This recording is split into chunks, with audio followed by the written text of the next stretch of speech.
Leon Kennedy is remembered as one of gaming's greatest heroes. People remember him as cool under pressure, competent, unbreakable. They are wrong about what made him that way. Because the version of Leon you watched saved the world across 3 decades of games.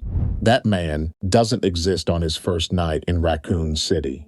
What exists on that first night is something far more interesting. A kid with a gun and absolutely no idea what he's walking into. This is the story of what that night actually cost him. He is 21 years old. It is his first day on the job, not metaphorically. Literally, his first shift as a police officer, and Raccoon City is already burning.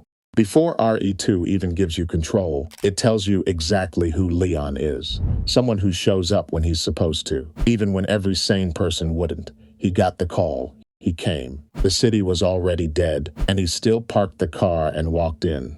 That detail isn't just setup. It's the entire architecture of his character. Leon Kennedy is a man defined by obligation over instinct. He does not run. He never runs. Not because he isn't afraid, but because the fear doesn't change the math for him. Other people left Raccoon City. Leon stayed.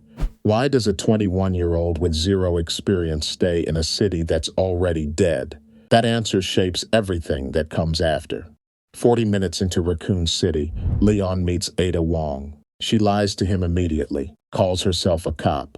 He has no reason to believe her, and every reason not to. But he helps her anyway. This is not stupidity. People who call it that miss the point. Leon extends trust to Ada because trust is the only tool he has left. The city's infrastructure is gone. His colleagues are dead.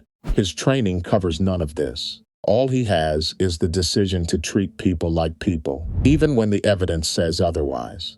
Ada betrays him. She survives by using him, and when the full shape of that manipulation becomes clear, Leon doesn't collapse under it. He doesn't turn cynical. He grieves it, quietly, quickly, and keeps moving. That moment in RE2 is the first psychological fracture. The first time Leon's worldview is cracked open. He entered Raccoon City believing that doing the right thing and staying loyal to people around you would produce outcomes that made sense. Raccoon City teaches him that it won't. He survives. He is extracted. He is recruited by the government almost immediately. And here is the psychological mechanism nobody talks about. Leon says yes. He does not go home. He does not take a break. He walks out of the worst night of his life and signs himself directly back into danger, this time voluntarily. Ask yourself what that means. 6 years pass between RE2 and Resident Evil 4. The game does not show you those 6 years. It shows you what they produced. Leon in RE4 is controlled, economical. He doesn't react, he responds. Where the 21-year-old version of him ran on obligation and raw determination, this version runs on something colder. Trained competence. Watch the body language in RE4. Watch how he moves through a room. There's no wasted motion, no panic. He has been systematically conditioned to neutralize threat. And somewhere inside that conditioning, a piece of the Raccoon City version of him went quiet. The rookie who stayed because it was right became the operative who stays because it's the job. That is not growth. That is armor. And then he is sent to save the president's daughter. A mission that structurally is Raccoon City again. One man, impossible odds, a person who needs protecting, surrounded by something he wasn't trained for. The difference is this. In Raccoon City, Leon had no idea what he was. In Spain, he thinks he does. Spain is going to correct that assumption. Luis Serra dies because of Leon, not directly, but close enough. Luis trusted Leon's orbit, stayed near him.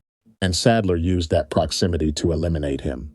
Leon holds Luis while he dies, and the look on his face is the same face from Raccoon City. Same fracture, the same quiet grief. 6 years of government conditioning, and he still does not know how to let people die without carrying it. That is the core of Leon Kennedy's psychology. That is what Raccoon City built, and what no amount of training could dismantle. He takes the losses personally, every single one. Ada reappears in Spain. She manipulates him again. He helps her again. And when you understand the loop, Raccoon City, then Spain, the same pattern, you realize the betrayal isn't the wound. The wound is that he keeps showing up for people who use him, because the alternative is becoming someone who doesn't show up at all. And that version of Leon doesn't exist. He cannot stop caring. It is the one thing Umbrella, the government, and every traumatic event across 3 decades of games could not take from him. RE4 ends. The president's daughter is saved. Ada escapes with the sample. Leon watches her go. He doesn't chase her. He has spent years chasing closure on Raccoon City, on Ada, on the version of himself that walked into that city believing things worked out for people who did the right thing. RE4 is the moment he stops chasing. Not because he got the answer, because he accepted there isn't one. By Resident Evil 6, Leon is 36 years old. He has spent 15 years responding to bioterrorist incidents. He has watched cities fall. He has lost people whose names he still carries. He shoots the President of the United States in the opening scene of RE6. A man he was sent to protect. A man who was already gone. The game uses that moment as spectacle, as hook. But psychologically, it is the most important scene in Leon's entire arc. Because the President was the reason Leon joined the government. The job was the structure he built his post-Raccoon City identity around. Protect people, serve the office, give the loss a purpose. And he has to destroy that structure with his own hands. RE6 Leon is a man running on the habits of someone who still believes. The belief itself went quiet a long time ago. He recognizes Helena Harris's grief immediately. He knows what it looks like when someone carries a death they feel responsible for. He's been carrying Raccoon City since 1998. He doesn't tell her it gets easier, because it doesn't. He just stays. He keeps moving. He does the job. That's all Leon Kennedy has ever done. He is not healed. He is not broken. He is something more durable than either. A man who understands exactly what this life costs and shows up for it anyway. Not because it will end well, not because the grief will lift, because someone has to. He drove into Raccoon City on his first day because it was his job. He has been driving into burning cities ever since. The 21-year-old who didn't know what he was walking into, and the 36-year-old who knows exactly what he's walking into. Same man, same decision. That is what endures. Then 15 years of silence. He surfaces again in 2026, 47 years old, back inside the ruins of Raccoon City. And this time, Raccoon City is killing him. Not metaphorically. The T-virus he was exposed to on his first night in that city has been dormant in his bloodstream for 28 years. And now it's waking up. Raccoon City Syndrome.